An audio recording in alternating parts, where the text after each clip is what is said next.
강원도의 작은 바닷가 마을. 소금기를 머금은 바람이 낡은 슬레이트 지붕 사이를 휘파람처럼 스쳐 지나갔다.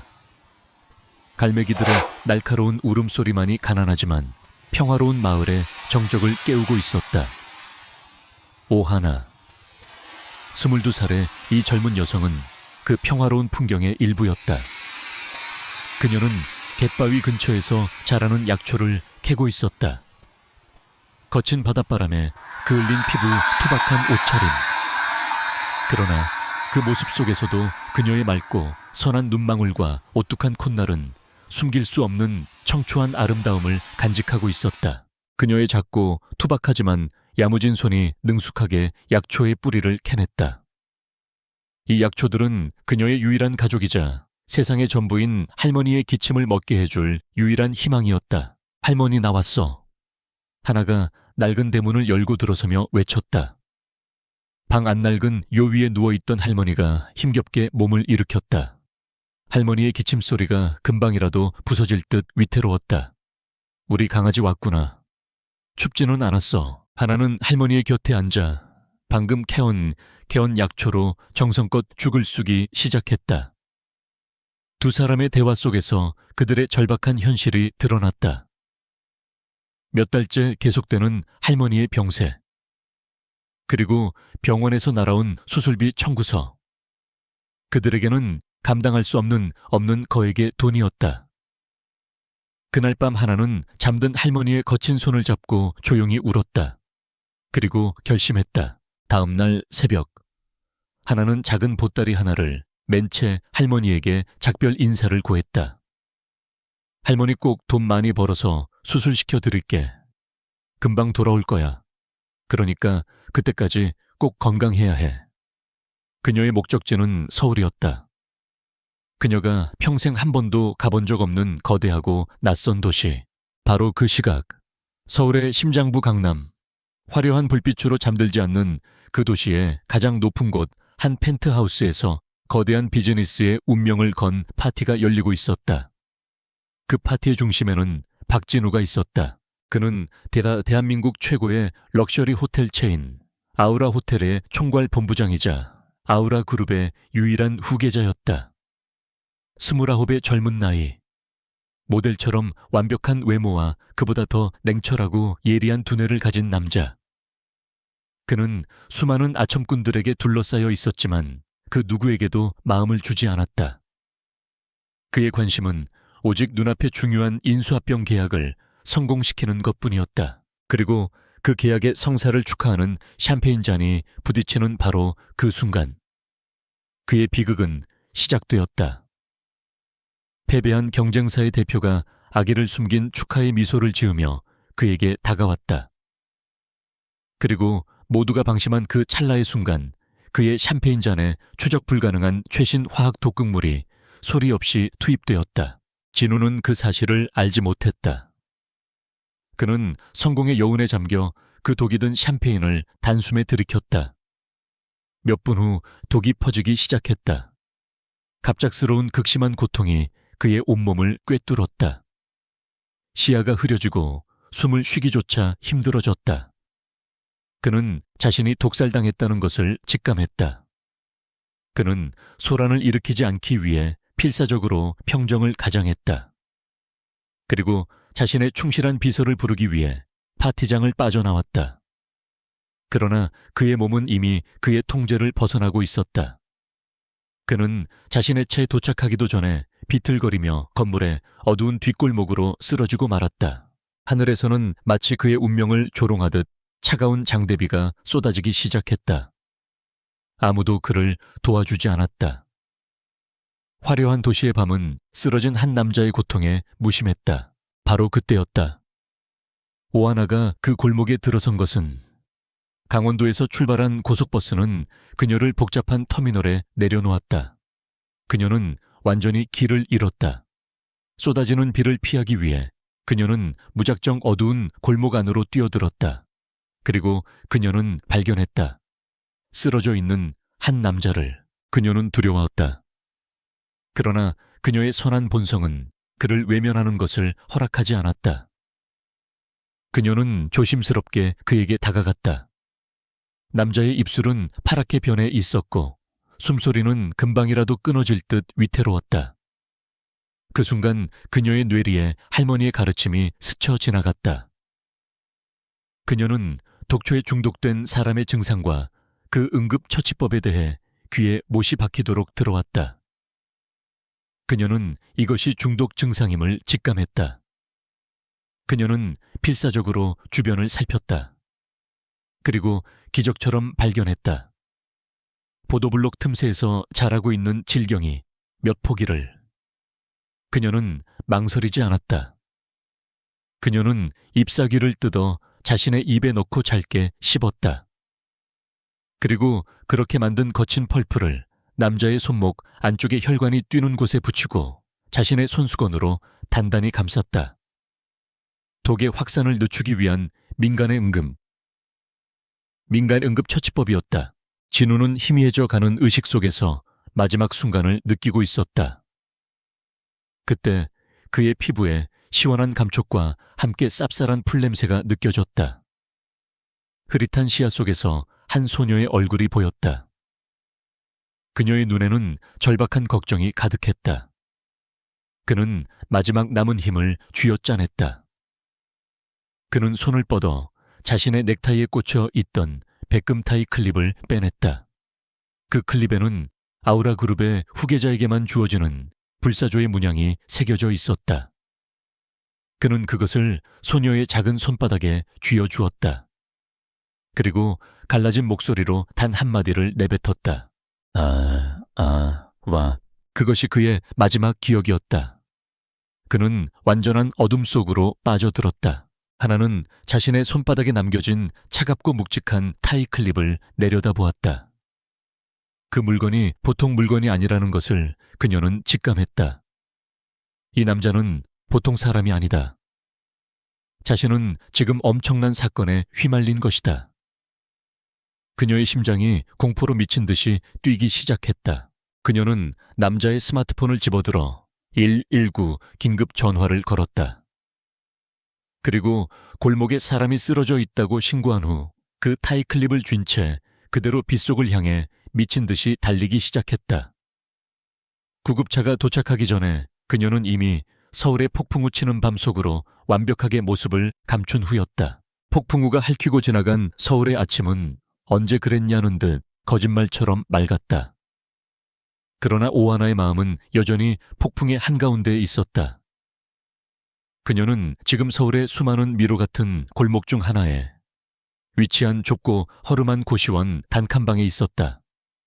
창문도 없는 어두운 방. 공기 중에는 눅눅한 곰팡이 냄새와 옆방에서 새어나오는 김치찌개 냄새가 뒤섞여 있었다. 그것이 그녀가 서울에서 처음으로 마주한 현실의 냄새였다. 지난 며칠간 그녀는 닥치는 대로 일자리를 알아봤다. 식당 주방, 보조 편의점, 아르바이트, 전단지 배포. 그러나 고졸이라는 학력과 아무런 경력이 없는 그녀를 받아주는 곳은 아무 데도 없었다. 서울은 그녀가 상상했던 것보다 훨씬 더 거대하고 차가운 도시였다. 그녀의 손에는 아직도 그날 밤에 그 남자가 쥐어준 백금타이 클립이 있었다. 그것은 그녀의 유일한 재산이었지만 동시에 가장 무거운 짐이기도 했다. 그것을 볼 때마다 그날 밤의 끔찍한 기억과 남자의 고통스러운 얼굴이 떠올라 그녀는 몸서리를 쳤다. 결국 그녀는 서울에서 유일하게 아는 사람에게 전화를 걸었다. 어릴 적 같은 마을에서 자란 단짝 친구 최유리였다. 유리는 몇 년 전 배우가 되겠다는 꿈을 안고 먼저 서울로 떠나 있었다. 두 사람은 홍대의 한 트렌디한 카페에서 만났다. 어머 하나야, 이게 얼마만이야. 유리는 과장된 반가움으로 하나를 맞았다. 그녀는 머리부터 발끝까지 완벽하게 꾸민 모습이었다. 값비싼 명품 가방 세련된 화장. 그녀는 더 이상 하나가 알던 촌스러운 시골 소녀가 아니었다. 그녀는 하나의 초라한 옷차림을 위아래로 훑어보았다. 그 눈빛에는 동정심과 그리고 그보다 더 진한 우월감이 서려 있었다. 하나야, 서울에서는 그렇게 입으면 안 돼. 너무 촌스러워 보이잖아. 그녀의 말은 걱정을 가장했지만 그 안에는 날카로운 가시가 숨어 있었다. 순진한 하나는 그런 유리의 속내를 알지 못했다. 그녀는 자신의 어려운 사정을 모두 털어놓았다. 할머니의 수술비, 그리고 일자리를 구하지 못해 막막한 현실까지. 유리는 그 이야기를 듣는 내내 안타까운 표정을 지었다. 그러나 그녀의 마음속에서는 시커먼 질투심이 들끓고 있었다. 그녀는 언제나 하나에게 열등감을 느끼고 있었다. 자신보다 예쁘고 마음씨까지 고운 하나. 그런 하나가 이렇게 비참한 처지가 되었다는 사실이 그녀에게는 통쾌하기까지 했다. 그녀는 하나의 불행을 자신의 발판으로 삼기로 결심했다. 하나야, 걱정 마. 내가 도와줄게. 유리는 구세주인 척 말했다. 내가 아는 분 중에 호텔 이사님이 계신데 내가 잘 말해서 일자리 하나 알아봐 줄게. 아주 유명한 곳이야. 안정적이고. 그녀는 마치 큰 은혜를 베푸는 것처럼 생색을 냈다. 며칠 후 유리의 도움 덕분에 하나는 일자리를 얻게 되었다. 그곳은 바로 대한민국 최고의 럭셔리 호텔 아우라 호텔이었다. 직급은 가장 낮은 청소팀의 말단 직원이었다. 하나의 첫 출근 날. 그녀는 깨끗하지만 헐렁한 청소부 유니폼을 입고 아우라 호텔의 거대하고 화려한 로비에 섰다. 모든 것이 그녀를 주눅들게 만들었다. 그녀는 엄격한 감독관의 지시에 따라 임원 전용층을 배정받았다. 그녀는 할머니의 약초를 다듬을 때와 똑같은 정성으로 묵묵히 자신의 일을 시작했다. 바닥을 닦고 먼지를 털고 쓰레기통을 비웠다. 바로 그때였다. 복도 저편에서 차가운 위압감을 풍기는 한 무리의 남자들이 걸어오고 있었다. 그 중심에는 박진우가 있었다. 그는 며칠 전의 독살 사건에서 겨우 회복하여 오늘 처음으로 회사에 복귀한 참이었다. 그 사건은 그를 더욱 차갑고 인간을 믿지 못하는 남자로 만들어버렸다. 그는 날카롭고 짜증 섞인 목소리로 비서들에게 업무 지시를 내리고 있었다. 하나는 그 무리가 다가오는 것을 보고 교육받은 대로 벽 쪽으로 비켜서서 고개를 깊이 숙였다. 그녀는 감히 그 높은 사람의 얼굴을 쳐다볼 생각조차 하지 못했다. 진우는 그녀의 옆을 아무런 관심도 없이 스쳐 지나갔다. 그에게 그녀는 그저 풍경의 일부일 뿐인 얼굴 없는 유니폼 직원에 불과했다. 그는 그녀를 전혀 알아보지 못했다. 하나는 안도감과 함께 아주 미미한 그러나 설명할 수 없는 서운함을 느꼈다. 그런데 그녀의 옆을 지나치던 진우의 발걸음이 갑자기 우뚝 멎었다. 그의 뒤를 따르던 비서들도 당황하며 멈춰 섰다. 진우의 내부에서 무언가 일어나고 있었다. 이 냄새는 향수가 아니다. 희미하고 상쾌하면서도 약간은 쌉쌀한 프릭 같은 냄새. 그는 이 냄새를 맡아본 적이 있었다. 기억이 혀끝에서 맴돌았지만 떠오르지는 않았다. 그 냄새는 어둠 고통, 그리고 이상하게도 편안한 느낌과 연결되어 있었다. 그날 밤의 냄새. 진우는 천천히 돌아섰다. 그리고 고개를 숙이고 있는 그 청소부 직원을 바라보았다. 그저 평범하고 순박해 보이는 시골 처녀. 그는 이마를 짚으며 기억을 더듬었다. 그는 비서에게 물었다. 저 직원은 오늘 처음 출근했나? 비서가 확인하고 대답했다. 네, 본부장님. 오늘 자로 발령받은 신입 오하나라고 합니다. 오하나. 진우는 그 이름을 되뇌었다. 그는 오랫동안 그 자리에 서서 아무 말 없이 하나의 뒷모습을 응시했다. 그의 얼굴에는 누구도 읽을 수 없는 복잡하고 강렬한 표정이 스쳐 지나갔다. 기억은 아직 손에 잡히지 않았다. 그는 가볍게 고개를 흔들며 그 이상한 기분을 떨쳐버리려는 듯 다시 걸음을 옮겼다. 그가 떠나간 후 하나는 쿵쾅거리는 심장을 안고 그 자리에 서 있었다. 그녀는 자신이 방금 그에게 얼굴이 아닌 그녀의 선행에 냄새로 기억되었다는 사실을 알지 못했다. 두 사람을 잇는 보이지 않는 인연의 실이 지금 막 팽팽하게 당겨진 참이었다. 아우라 호텔 최상층. 도시의 모든 것을 발 아래에 둔 총괄 본부장실. 박진호는 거대한 통유리 창밖을 내다보며 깊은 생각에 잠겨 있었다. 복도에서 스쳐 지나갔던 그 신입 청소원의 냄새. 그 쌉쌀한 프리페 향기가 마치 유령처럼 그의 뇌리를 떠나지 않고 맴돌고 있었다. 그것은 단순한 냄새가 아니었다. 그것은 기억의 열쇠였다.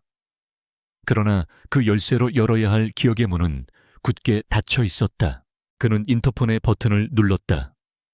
곧 그의 충직한 비서인 김 비서가 소리 없이 방으로 들어왔다. 부르셨습니까, 본부장님? 김 비서. 진우는 창밖에서 시선을 떼지 않은 채 말했다. 사람을 하나 찾아야겠다. 네, 어떤 분을 말씀이십니까? 진우는 천천히 돌아섰다. 그의 얼굴에는 평소의 냉철함과는 다른 어떤 절박함이 서려 있었다. 그는 자신이 독살당했던 그날 밤의 이야기를 처음으로 타인에게 털어놓았다. 폭풍 후 뒷골목, 그리고 흐릿한 기억 속에 남아있는 한 젊은 여자의 얼굴. 그리고 그 약초의 냄새. 그 여자가 나를 살렸다. 확실하다. 그리고 이걸 찾아라. 진우는 자신의 태블릿 PC를 김 비서에게 건넸다. 화면에는 백금타이 클립에 선명한 사진이 떠 있었다. 이걸 그 여자에게 주었다. 아우라 그룹의 불사조 문장이 새겨진 세상에 단 하나뿐인 물건이다. 무슨 수를 써서라도 반드시 그 여자와 이 클립을 찾아내도록 이건 명령이다. 김 비서는 주인의 그 절박한 명령에 깊이 고개를 숙였다. 아우라 그룹의 거대한 정보망이 움직이기 시작했다. 한 이름 모를 여인을 찾기 위해. 한편 그 시각 서울의 가장 가난한 동네 신림동의 한 고시원. 3평 남짓한 좁고 어두운 방 안에서 오하나는 막 고된 호텔 청소 업무를 마치고 돌아온 참이었다. 그녀의 유일한 안식처인 그 공간에 불청객이 찾아왔다. 최유리였다. 그녀는 싸구려 과자와 음료수를 사들고 마치 선심이라도 쓰는 척 하나를 찾아온 것이었다. 어머, 하나야, 여기서 지내는 거야. 정말 고생이 많다. 유리는 경멸의 빛을 감춘 동정의 눈빛으로 방 안을 훑어보았다. 그녀는 자신의 힘든 배우 지망생 생활에 대해 한참을 늘어놓았다. 그 모든 것은 하나의 목적을 위한 연기였다. 순진하고 외로웠던 하나는 그런 친구의 방문에 마음의 경계를 풀고 있었다. 그녀가 짐을 정리하기 위해 작은 가방을 열었을 때였다. 가방 안쪽에서 그녀가 소중하게 간직하고 있던 작은 상자가 바닥으로 굴러 떨어졌다. 달칵하는 소리와 함께 상자의 뚜껑이 열렸다. 그리고 그 안에서 차가운 백금의 빛이 흘러나왔다. 허름한 고시원 방 안에는 너무나도 어울리지 않는 그 영롱한 빛. 유리의 눈이 탐욕으로 번뜩였다. 그녀는 그 불사조 문양을 한눈에 알아보았다. 잡지와 뉴스에서 수없이 보았던 대한민국 재계의 정점에 있는 아우라 그룹의 상징. 이것이 왜 오하나에게 유리의 머리가 비상하게 회전하기 시작했다. 이것은 단순한 액세서리가 아니다. 이것은 그녀가 꿈에도 그리던 신분 상승의 티켓이었다. 어머, 하나야, 이게 뭐야? 그녀는 순진한 호기심을 가장하며 물었다. 되게 비싸 보인다. 어디서 났어? 하나는 당황했다. 그녀는 차마 그날 밤의 진실을 이야기할 수 없었다. 아, 그게 길에서 주웠어. 그녀는 어설픈 거짓말을 했다. 그 거짓말이 유리의 확신을 굳혀주었다. 유리는 즉시 계획을 세웠다. 그녀는 갑자기 비명을 지르며 들고 있던 음료수 캔을 실수로 하나의 유일한 외출복이자 내일 입고 가야 할 유니폼 위에 쏟아버렸다. 어떻게 미안해, 하나야. 정말 미안해. 그녀의 연기력은 배우 지망생답게 완벽했다. 이거 비싼 거 아니야. 내가 꼭 세탁해 줄게.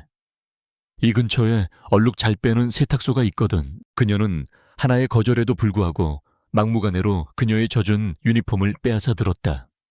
그리고 하나가 정신없이 옷을 갈아입고 상황을 수습하는 그 혼란의 틈을 타.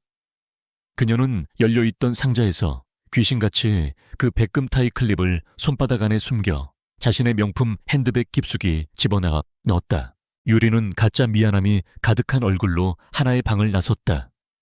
그녀의 손에는 하나의 유니폼과 그리고 그녀의 운명을 통째로 훔친 타이 클립이 들려 있었다. 그리고 마지막 무대가 준비되었다. 유리는 조사를 통해 박진우가 늦은 오후 혼자만의 생각을 정리하기 위해 그의 회사 근처의 한적한 공원을 산책한다는 사실을 알아냈다. 그녀는 너무 화려하지 않게, 그러나 청순하고 기품 있어 보이도록 완벽하게 자신을 꾸몄다. 그리고 공원에서 그를 기다렸다. 진우가 복잡한 상념에 잠겨 공원 산책로를 걷고 있었다. 그때 저편에서 걸어오던 한 여자가 마치 발을 헛디딘 것처럼 그의 바로 앞에서 넘어졌다. 그녀의 손에 들려있던 핸드백이 바닥에 떨어지며 안에 내용물이 쏟아져 나왔다. 진우는 무심코 그녀를 도와주기 위해 몸을 숙였다. 그가 바닥에 흩어진 물건들을 주워주려던 바로 그 순간 그의 눈이 한 점에 고정되었다. 늦은 오후에 햇살을 받아 눈부시게 빛나고 있는 작은 금속 조각. 불사조 문양이 새겨진 바로 그 백금 타이 클립. 진우는 그대로 얼어붙었다. 그는 천천히 고개를 들어 넘어져 있는 여자의 얼굴을 보았다. 이걸 당신이... 그의 목소리가 믿을 수 없다는 듯 떨렸다. 유리는 고개를 들었다. 그리고 세상에서 가장 순진하고 놀란 눈으로 그를 올려다보며 완벽하게 계산된 대사를 읊었다. 혹시... 그녀의 눈동자가 파르르 떨렸다. 그날 밤 빗속에서 저를 구해... 아니 제가 구해드렸던 덫은 놓아졌다. 박진우는 자신이 그토록 찾아 헤매던 은인을 마침내 찾았다고 믿었다. 그러나 그것은 비극의 서막에 불과했다. 박진우의 본가. 북악산 자락에 위치한 그 거대한 한옥저택은 외부 세계와는 완전히 다른 시간의 흐름 속에 존재하는 듯했다. 그곳은 돈과 권력 그리고 수백 년간 이어져 온 가문의 역사가 살아 숨쉬는 현대의 왕궁이었다. 진우와 최유리는 그 왕궁의 대청마루에서 왕과 왕비, 즉 아우라 그룹의 강 회장과 그의 아내이자 호텔의 실질적인 주인인 김수희 회장의 앞에 앉아 있었다. 유리는 그 압도적인 분위기 속에서 필사적으로 연기하고 있었다. 그녀는 자신이 어떻게 비를 맞으며 쓰러져 있는 진우를 발견했고 어떻게 용감하게 그를 구해냈는지에 대해 눈물을 글썽이며 이야기했다. 그녀의 이야기는 한 편의 잘 짜인 드라마처럼 감동적이었다. 진우는 그 이야기를 들으며 깊은 위화감을 느꼈다. 그녀의 이야기에는 결정적인 무언가가 빠져 있었다. 그의 희미한 기억 속에 남아있는 그 감각들, 뺨에 와닿았던 부드러운 손길, 그리고 코끝을 스쳤던 그 쌉쌀하고 상쾌했던 약초의 향기. 그녀의 이야기 속에는 그런 디테일이 전혀 없었다. 그러나 그의 부모님, 특히 아들의 목숨을 잃을 뻔했던 충격에서 아직 벗어나지 못한 어머니 김 회장에게는 그런 의심이 들어올 자리가 없었다. 아가씨가 우리 진우의 생명의 은인이구나. 김 회장은 유리의 손을 잡고 눈물을 흘렸다. 재벌객의 목숨의 빚은 그 어떤 빚보다도 무거운 것이었다. 그들은 반드시 그 은혜를 갚아야만 했다. 그들이 제안한 보답의 방식은 유리가 상상했던 것 이상이었다. 우리 박 가문의 며느리가 되어주지 않겠니, 약혼. 진우는 그 제안을 거부하려 했다. 그러나 아들의 목숨을 빚진 상황에서 부모님의 간절한 청을 외면할 수는 없었다.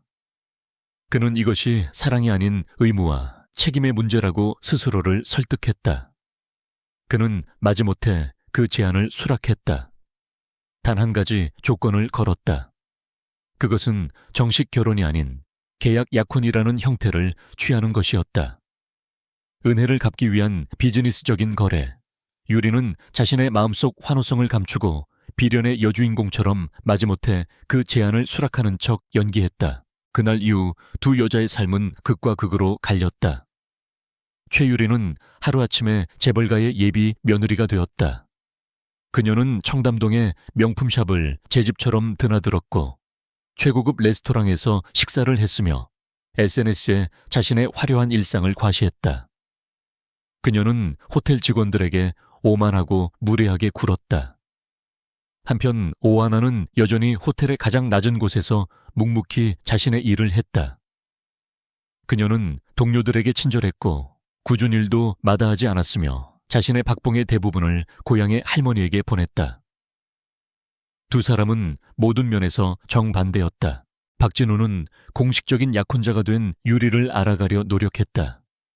그러나 그는 알면 알수록 그녀에게 깊은 실망감을 느꼈다. 그녀는 피상적이고 물질적이었으며 자신이 상상했던 그 은인의 모습과는 너무나도 달랐다.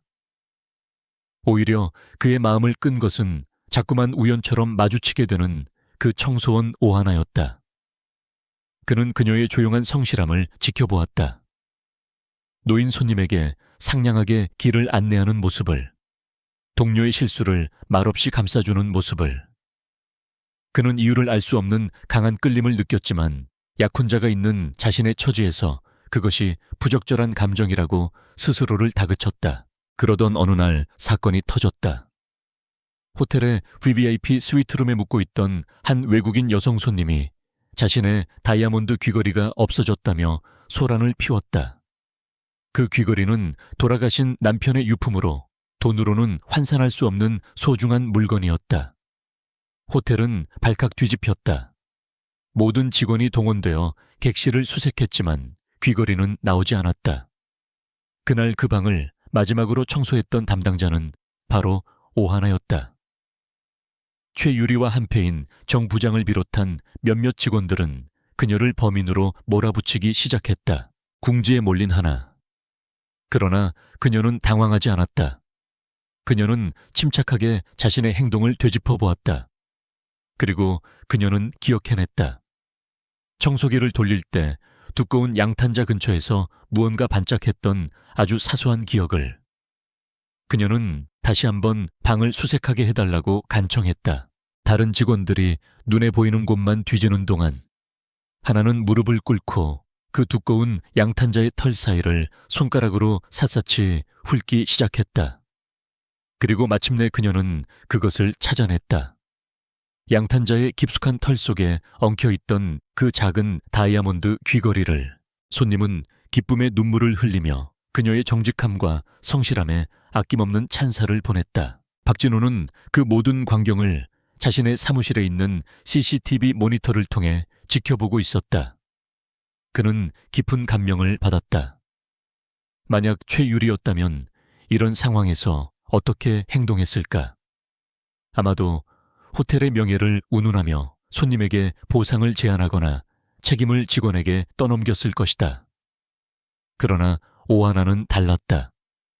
그녀는 진심으로 손님의 아픔에 공감했고 끝까지 포기하지 않았다.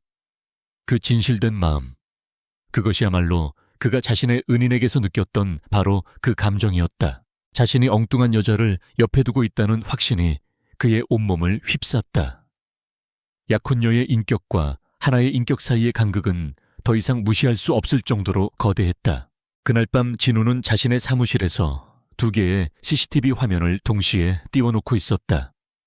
하나의 화면에는 명품샵에서 과시적으로 쇼핑을 즐기는 최유리의 모습이, 다른 하나의 화면에는 고된 하루의 일을 마치고 묵묵히 청소도구를 정리하는 오하나의 모습이 비치고 있었다.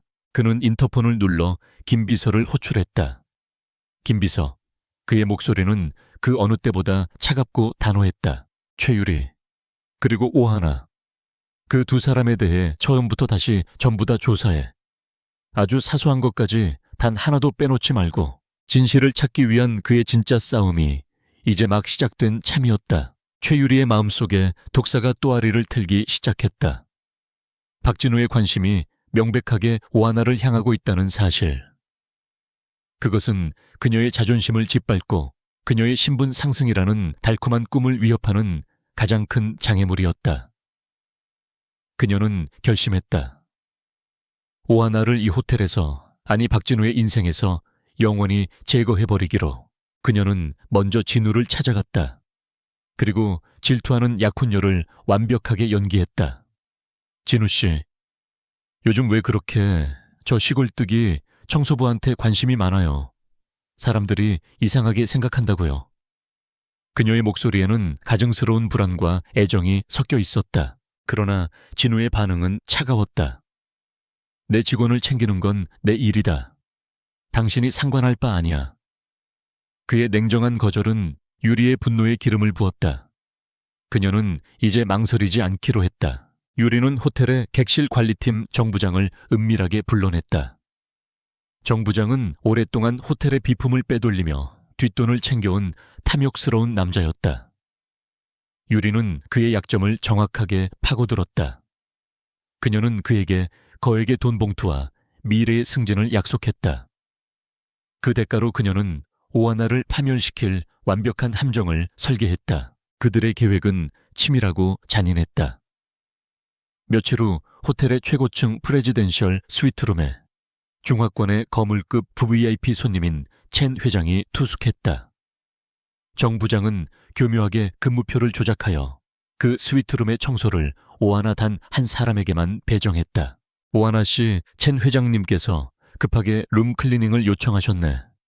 다른 직원들은 다 바쁘니 자네가 혼자 다녀와야겠어. 그것은 덫으로 향하는 명령이었다. 하나는 아무런 의심 없이 스위트룸으로 향했다. 그녀가 방에 들어섰을 때 첸 회장은 목욕가운 하나만을 걸친 채 소파에 앉아 와인을 마시고 있었다. 그의 눈빛은 기름지고 음흉했다. 아가씨 이리 와서 한 잔 같이 하지. 그가 그녀의 손목을 잡으려 했다. 하나는 비명을 지르며 뒷걸음질 쳤다. 그녀는 필사적으로 방에서 도망치려 했지만 첸 회장은 그녀를 막아섰다. 그녀가 그를 뿌리치는 과정에서 그녀의 유니폼 단추가 몇 개 뜯겨져 나가고 머리는 헝클어졌다. 바로 그 순간이었다. 방문이 벌컥 열리며 최유리와 정 부장이 호텔 보안팀과 함께 들이닥쳤다. 그들이 본 광경은 완벽하게 연출된 범죄 현장이었다. 옷이 헝클어진 채 겁에 질린 하나. 그리고 마치 피해자인 것처럼 놀란 표정을 짓고 있는 VVIP 손님. 유리가 세상에서 가장 충격받은 사람처럼 비명을 질렀다. 세상에 오하나 씨 어떻게 귀한 손님한테 이런 짓을 할 수가 있어요. 돈이 그렇게 탐나서 몸이라도 팔려고 했어요.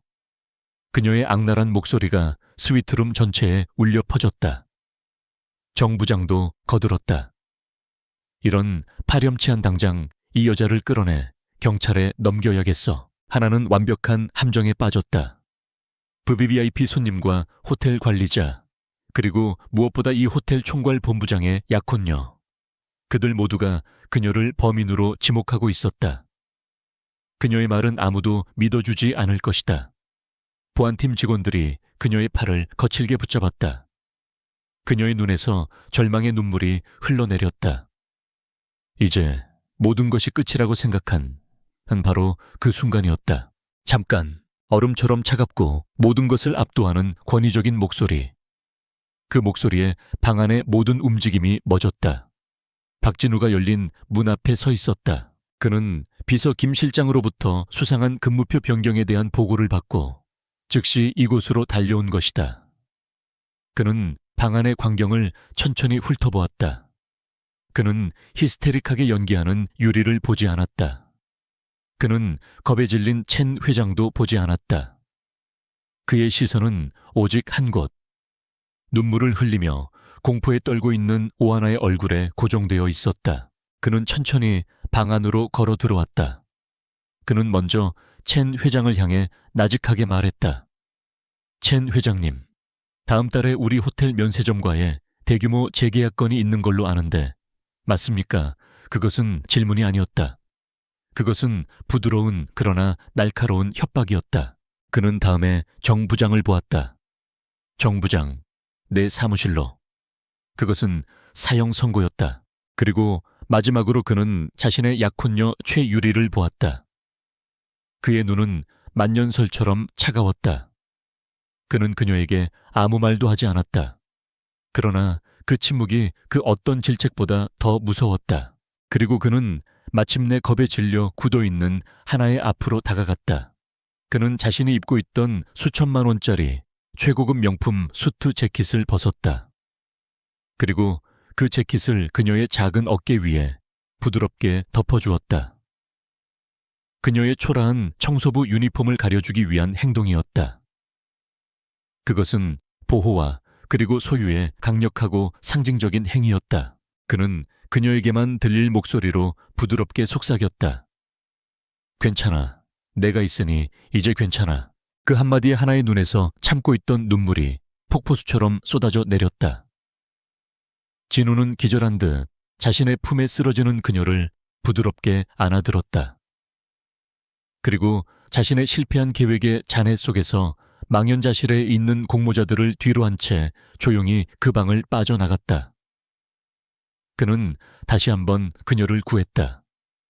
그러나 이번에는 달랐다. 그것은 더 이상 임무와 책임감의 경계선 안에서 이루어진 행동이 아니었다. 그 경계선은 이제 돌이킬 수 없이 허물어져 버린 후였다. 박진우의 사무실. 그는 약혼 여인 최유리를 호출했다. 그의 목소리는 차가웠고 그의 눈은 취조하는 형사처럼 날카로웠다. 어떻게 된 일이지, 최유리 씨. 그러나 최유리는 만만한 상대가 아니었다. 그녀는 이 순간을 미리 대비하고 있었다. 그녀는 진우의 추궁이 시작되자마자 마치 세상에서 가장 억울한 사람처럼 눈물을 터뜨렸다. 그녀의 연기력은 어지간한 배우 뺨치는 수준이었다. 저는 정말 몰랐어요. 진우 씨, 그녀는 흐느끼며 말했다. 그 청소부가 그런 파렴치한 짓을 할 줄은 꿈에도 몰랐어요. 저는 그저 진우 씨의 호텔 명성에 누가 될까봐 걱정이 돼서. 그래서 빨리 상황을 수습하려고. 그녀의 변명은 완벽했다. 그녀가 첸 회장이나 정 부장과 공모했다는 직접적인 증거는 어디에도 없었다. 진우는 그녀가 거짓말을 하고 있다는 것을 본능적으로 알았지만 그것을 증명할 방법이 없었다. 그의 마음속에 유리에 대한 깊은 불신의 씨앗이 뿌려졌다. 진우는 그날 이후 오하나를 자신의 감시해 두기로 결심했다. 그는 그녀를 시끄러운 청소팀에서 빼내어 호텔 최상층에 위치한 온실관리부서로 발령을 냈다. 건강이 회복될 때까지 요양이 필요하다는 그럴듯한 명분을 내세워서. 그것은 그녀를 가까이 두고 관찰하기 위한 그의 계책이었다. 호텔의 온실은 마치 비밀의 화원처럼 아름다운 곳이었다. 세계 각지에서 온 희귀한 식물들이 1년 내내 꽃을 피우고 향기를 뿜어냈다. 하나는 그곳에서 새로운 일을 시작했다.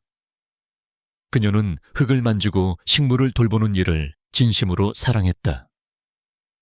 그녀의 손길이 닿은 식물들은 신기하게도 더욱 생기 있게 자라나는 것 같았다. 진우는 시설 점검을 핑계로 자주 그 온실을 찾았다.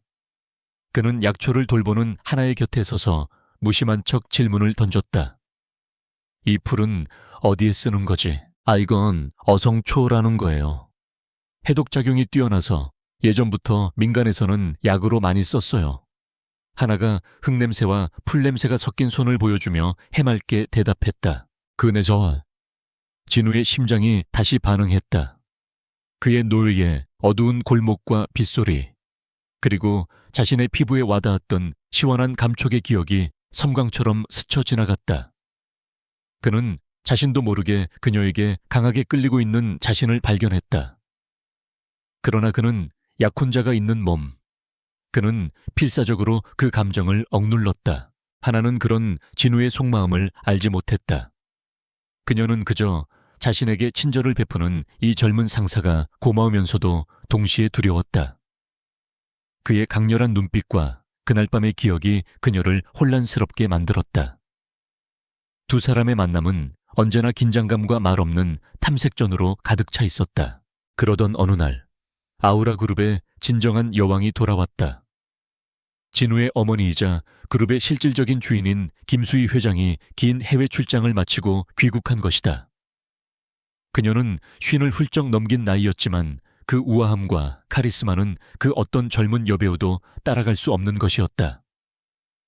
그녀는 부드러운 벨벳 장갑 속에 강철 주먹이었다. 그녀의 직관력은 날카로웠고 그녀의 눈은 그 어떤 거짓도 꿰뚫어져 보았다. 그날 저녁 박진우의 본가에서는 약혼녀 최유리를 소개하는 공식적인 가족 만찬이 열렸다. 유리는 이날을 위해 머리부터 발끝까지 수천만 원을 들여 치장했다. 그녀는 김 회장에게 잘 보이기 위해 온갖 아양을 떨며 교양 있는 척 연기했다. 그러나 김 회장은 그녀의 얄팍한 본성을 첫눈에 꿰뚫어 보았다. 김 회장은 유리가 알아들을 수 없는 프랑스어로 미술에 대한 심오한 질문을 던졌다. 그리고 당황하며 제대로 대답하지 못하는 유리의 모습을 차가운 눈으로 지켜보았다. 김 회장은 예의 바르게 미소 지었지만 그녀의 눈은 조금도 웃고 있지 않았다. 다음 날, 김 회장은 기분 전환을 위해 그녀가 가장 사랑하는 장소인 호텔 온실을 찾았다. 그리고 그곳에서 우연히 오하나와 마주쳤다. 하나는 그녀가 누구인지 알지 못한 채 그저 품위 있는 나이든 손님이라고만 생각했다. 두 사람은 자연스럽게 대화를 나누게 되었다.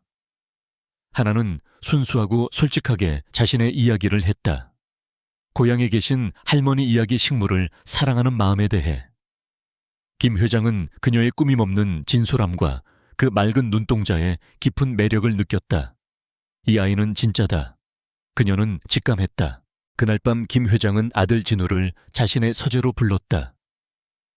서재는 그녀의 성품처럼 고요하고 기품 있는 공간이었다.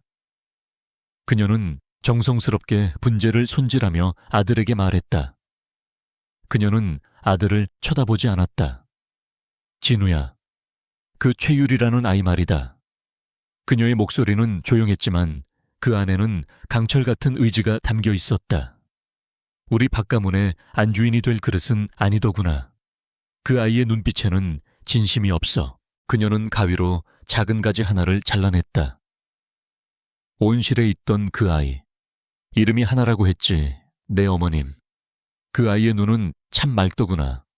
거짓이 없어. 그녀는 마침내 아들을 돌아보았다. 내 인생이다. 네가 직접 내 눈으로 보고 판단해야겠지.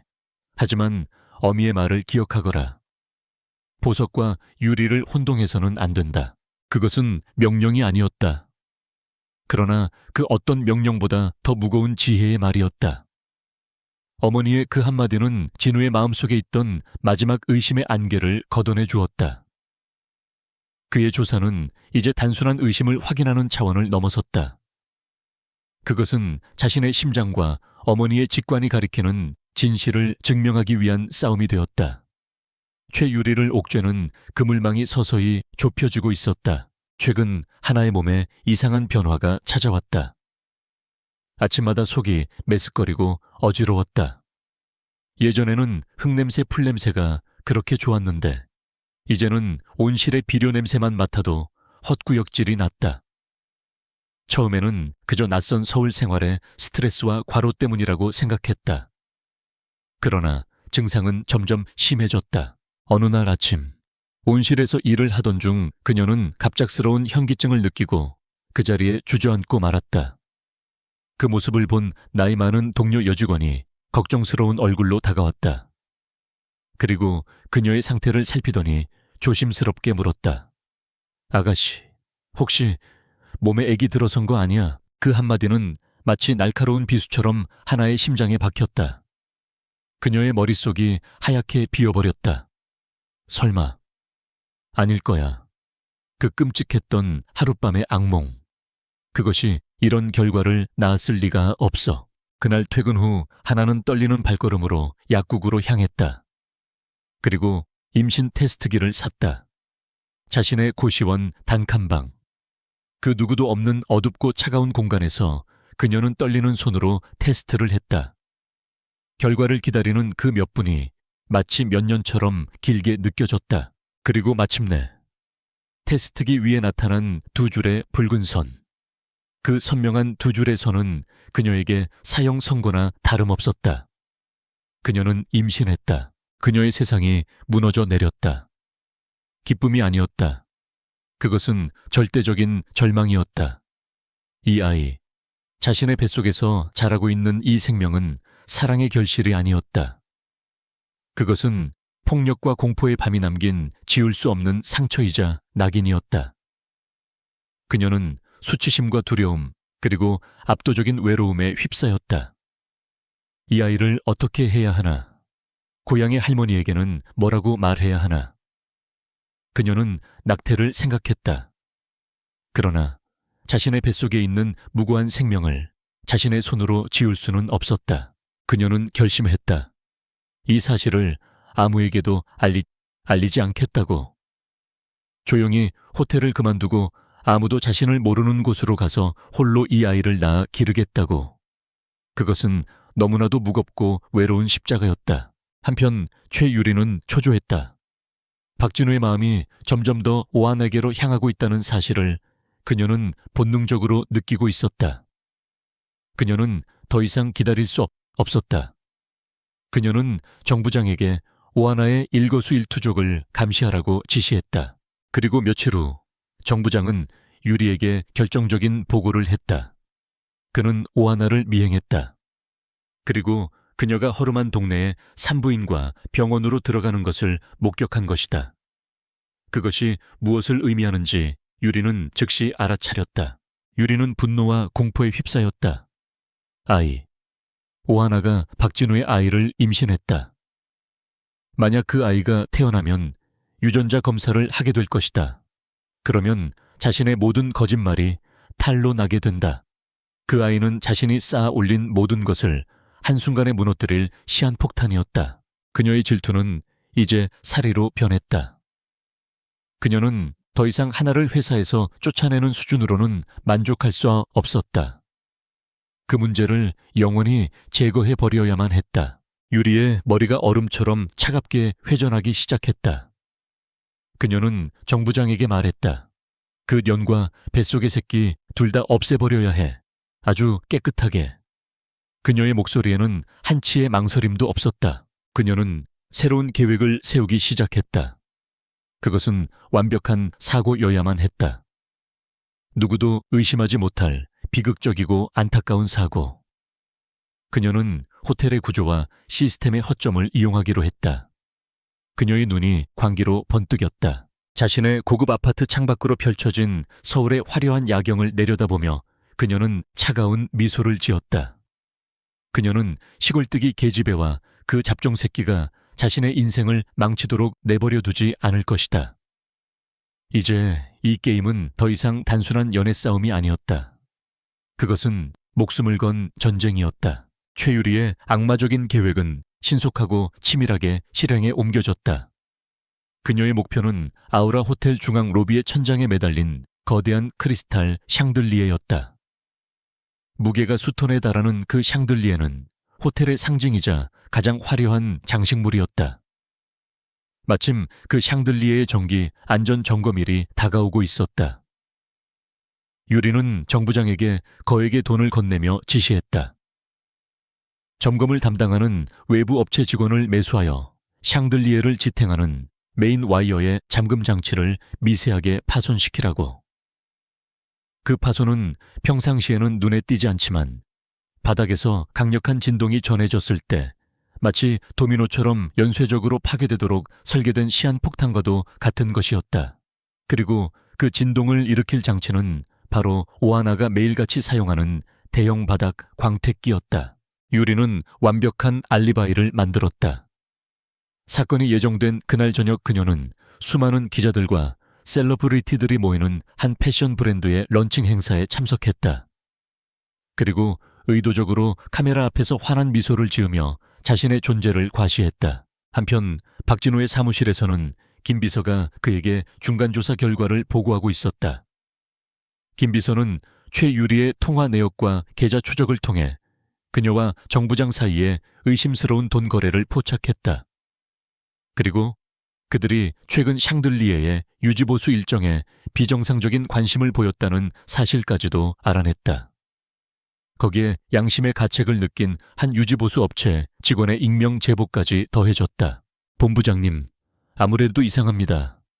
최유리 씨가 무언가 끔찍한 일을 꾸미고 있는 것 같습니다. 김 비서의 보고를 듣는 순간 진우의 머릿속에서 모든 퍼즐 조각이 맞춰졌다. 그들의 목표는 오하나다. 그는 회의 중이던 다른 모든 일정을 취소했다. 지금 당장 로비로 간다. 그는 미친 듯이 달렸다. 그의 머릿속은 오직 하나의 생각뿐이었다. 하나를 지켜야 한다. 그 시각 호텔 로비. 하나는 아무것도 모른 채 평소처럼 자신의 일에 몰두하고 있었다. 그녀는 헤드폰을 끼고 좋아하는 음악을 들으며 거대한 광택기를 밀고 있었다. 그녀의 머리 위 수십 미터 상공에서 죽음의 그림자가 들이우고 있는 것도 모른 채 광택기에 강력한 진동이 대리석 바닥을 통해 건물의 구조물 전체로 퍼져나갔다. 그리고 마침내 천장 위 어둠 속에서 파손된 잠금 장치가 비명을 지르기 시작했다. 끼익, 끼기익 하는 불길한 금소금과 함께 천장에서 미세한 먼지 가루가 떨어져 내렸다. 오하나 로비로 뛰쳐들어온 진우가 절규하듯 그녀의 이름을 외쳤다. 그러나 그녀는 음악 소리 때문에 그의 목소리를 듣지 못했다. 마침내 와이어가 끊어졌다. 거대한 샹들리에가 순간 공중에서 기우뚱하더니 이내 무서운 속도로 추락하기 시작했다. 시간이 느려졌다. 수천 개의 크리스탈이 산산조각나며 죽음의 파편이 되어 쏟아져 내리는 광경. 로비에 있던 몇몇 사람들의 공포에 찬 비명. 진우는 망설이지 않았다. 그는 마지막 남은 힘을 쥐어짜내 필사적인 스프린트로 거리를 좁혔다. 그리고 샹들리에가 바닥에 충돌하기 바로 직전 럭비 선수처럼 몸을 날려 하나를 덮치며 함께 바닥을 굴렀다. 쾅! 천지를 뒤흔드는 굉음과 함께 샹들리에가 대리석 바닥과 충돌했다. 바닥이 깨지고 크리스탈 파편이 사방으로 튀었다. 그들은 직접적인 충돌은 피했다. 그러나 완전히 무사하지는 못했다. 샹들리에의 거대한 금속 프레임 조각 하나가 부서지며 공중으로 튀어 올랐다. 그리고 그 쇳덩어리가 자신의 몸으로 하나를 감싸고 있던 진우의 등과 어깨를 강타했다. 크륵 그의 입에서 짧은 신음이 터져 나왔다. 그는 하나를 덮친 자세 그대로 의식을 잃고 축 늘어졌다.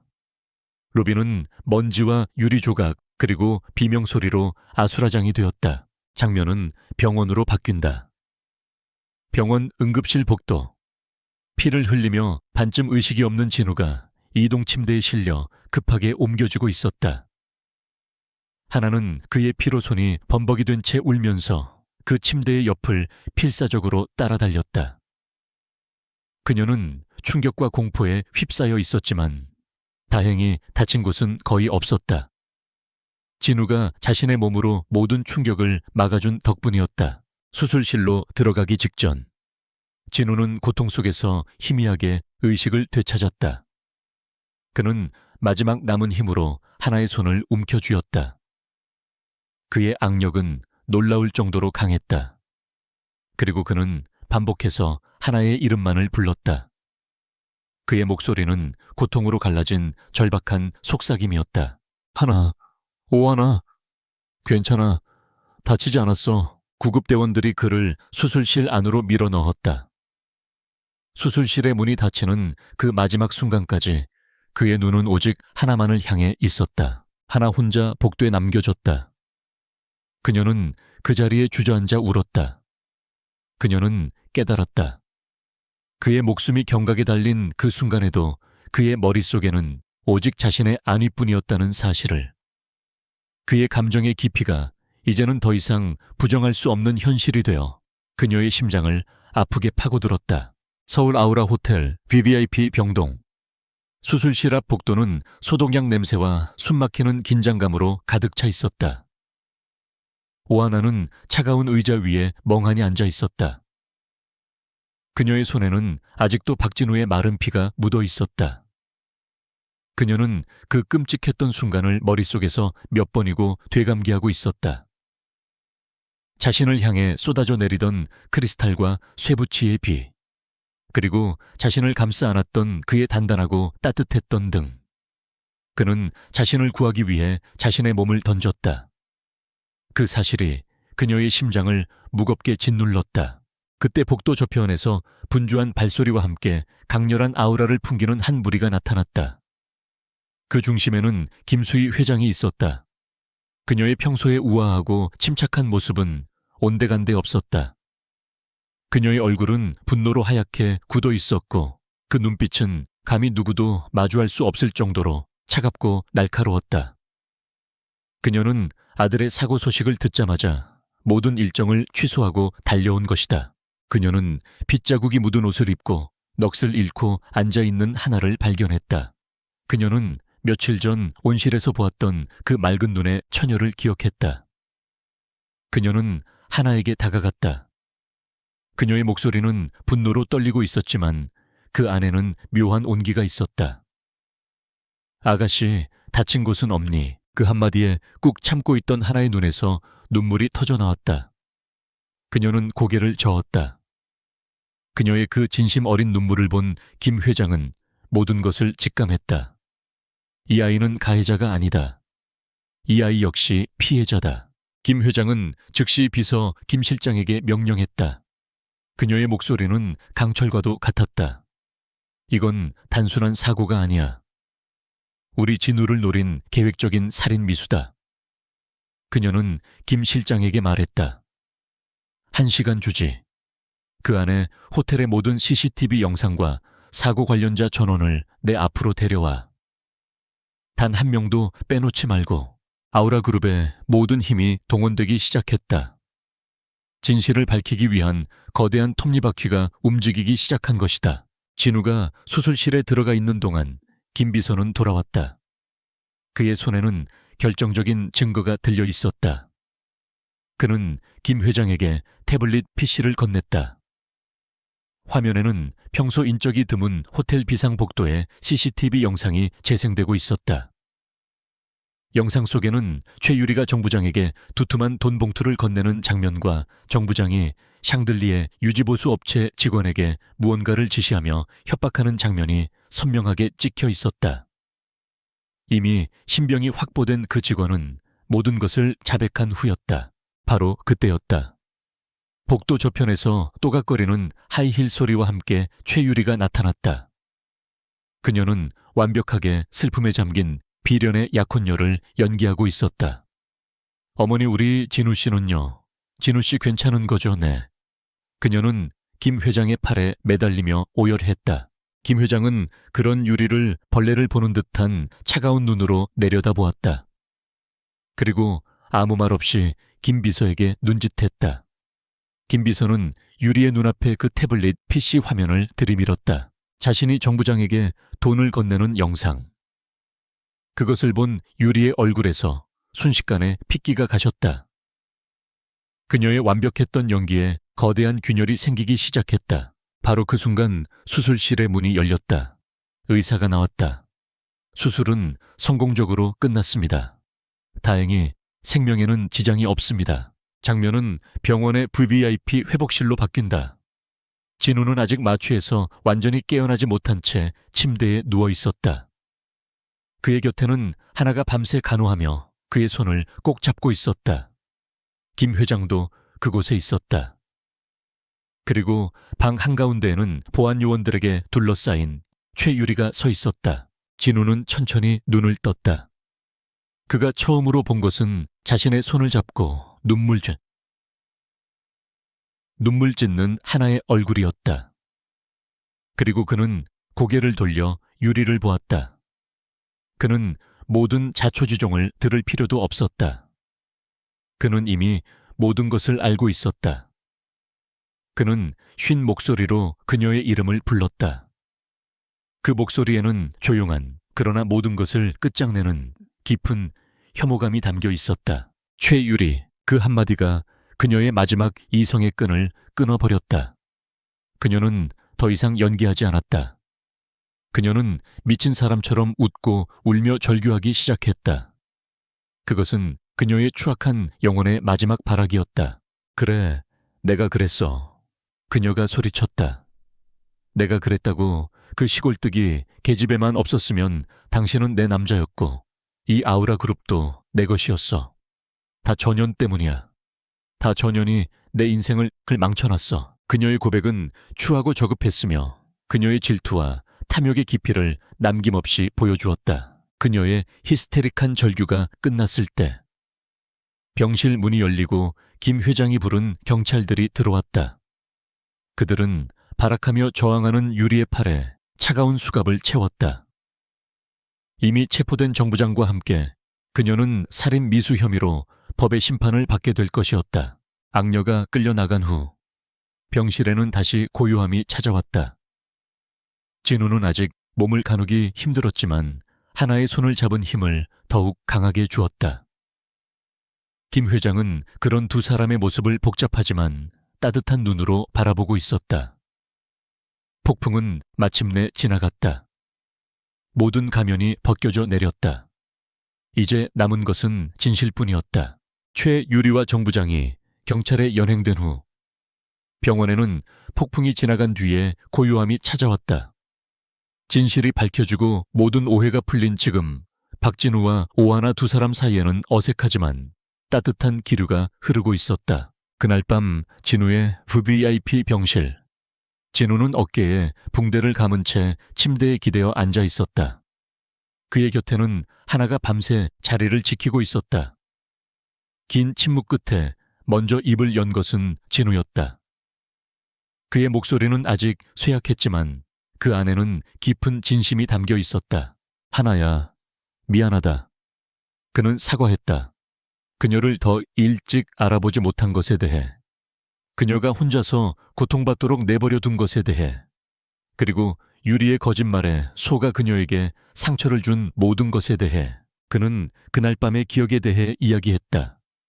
폭력과 공포의 기억이 아닌 그 속에서 느꼈던 유일한 구원의 감각, 쌉쌀한 약초의 향기, 그리고 자신을 살리려던 그녀의 필사적이고 부드러웠던 손길. 이상하게도 내 심장은 처음부터 네가 내 생명의 은인이라는 걸 알고 있었던 것 같아. 하지만 내 어리석은 머리가 그 심장의 소리를 따라가지 못했어. 그리고 그는 마침내 고백했다. 호텔에서 그녀를 지켜보며 자신도 모르게 커져버린 자신의 감정에 대해. 그리고 이제는 확실히 안다. 널 향한 내 감정이 단순한 책임감이나 고마움이 아니었다는 걸. 사랑이다, 하나야. 마지막으로 그는 가장 중요한 문제에 대해 이야기했다. 그는 하나의 배를 조심스럽게 바라보았다. 그리고 우리 아이, 내가 반드시 책임질게. 내가 이 아이의 아빠가 되어줄게. 세상에서 가장 든든한 울타리가 되어줄게. 그의 진심 어린 고백의 하나는 그동안 억눌러왔던 모든 두려움과 불확실성을 내려놓을 수 있었다. 그녀는 그의 눈에서 진실한 사랑과 후회를 보았다. 그녀는 그의 마음을 그리고 그의 약속을 받아들였다. 몇 달의 시간이 흘렀다. 계절은 혹독했던 여름을 지나 풍요로운 가을이 되어 있었다. 서울의 거리에는 아름다운 단풍이 물들기 시작했다. 하나의 할머니는 서울에 있는 아우라 그룹의 BVIP 전문 병원으로 옮겨져 최고의 치료를 받고 있었다. 그녀의 건강은 눈에 띄게 좋아졌다. 그날 할머니의 병실에 특별한 손님이 찾아왔다. 김수희 회장이었다. 그녀는 더 이상 그룹의 총수가 아닌 한 개인으로서 예비 사돈에게 인사를 드리러 온 것이었다. 김 회장은 하나의 할머니 앞에 깊이 허리를 숙였다. 어머님, 그동안 저희 철없는 아들놈 때문에 마음고생 많으셨습니다. 그리고 이렇게 훌륭하고 착한 따님을 키워주셔서 진심으로 감사합니다. 그녀가 하나의 할머니를 어머님이라고 부르는 그 순간 두 가족은 비로소 진정한 하나가 되었다. 서로 다른 세계에서 살아온 두 노년의 여인은 자신들의 자차식과 손주에 대한 사랑이라는 공통점 아래 금방 마음을 열고 따뜻한 대화를 나누었다. 그리고 마침내 이야기의 마지막 장. 그날 오후 황금빛 가을 햇살이 쏟아지는 한강 공원. 진우와 하나는 나란히 강변을 걷고 있었다. 하나의 배는 이제 제법 불러 있었고 그녀의 얼굴은 행복감으로 빛나고 있었다. 진우의 어깨는 아직 완전히 회복되지 않았지만 그의 발걸음은 그 어느 때보다 가볍고 힘찼다. 두 사람 사이에는 더 이상 어색함이나 긴장감은 없었다. 오직 편안하고 자연스러운 사랑만이 존재할 뿐이었다. 진우는 걷다가 문득 걸음을 멈췄다. 그는 하나를 돌아보았다. 그의 눈에는 너무나도 깊어서 오히려 아프게 느껴질 정도의 사랑이 담겨 있었다. 하나야. 그는 그녀의 이름을 불렀다. 그리고 그는 그 한쪽 무릎을 꿇었다. 그는 주머니에서 작은 벨벳 상자를 꺼냈다. 그 안에는 거대하고 화려한 다이아몬드 반지가 아닌 그녀의 소박하고 순수한 이미지와 꼭 어울리는 작고 섬세한 들꽃 모양의 반지가 들어 있었다. 그는 그녀를 올려다보며 말했다. 그의 목소리는 떨리고 있었지만 그 안에는 영원을 약속하는 진심이 담겨 있었다. 폭풍우 치는 어두운 밤에 시작된 우리 인연이었지만 이제 너와 함께 내 인생의 가장 눈부신 아침을 맞이하고 싶다. 그는 심호흡을 했다. 오하나, 나와 결혼해 줄래? 하나는 말로 대답하지 않았다. 그녀의 커다란 눈망울에서 뜨거운 행복의 눈물이 흘러내렸다. 그녀는 세상에서 가장 환한 미소로 그에게 고개를 끄덕이며 자신의 왼손을 내밀었다. 진우가 그녀의 손가락에 반지를 끼워주는 그 순간 저물어가는 가을 저녁의 햇살이 그 반지와 두 사람의 행복한 얼굴 그리고 그들 뒤로 유유히 흐르는 한강의 물결 위로 부서져 내렸다. 길고 길었던 폭풍은 마침내 끝났다. 찬란한 새벽이 밝아오고 있었다.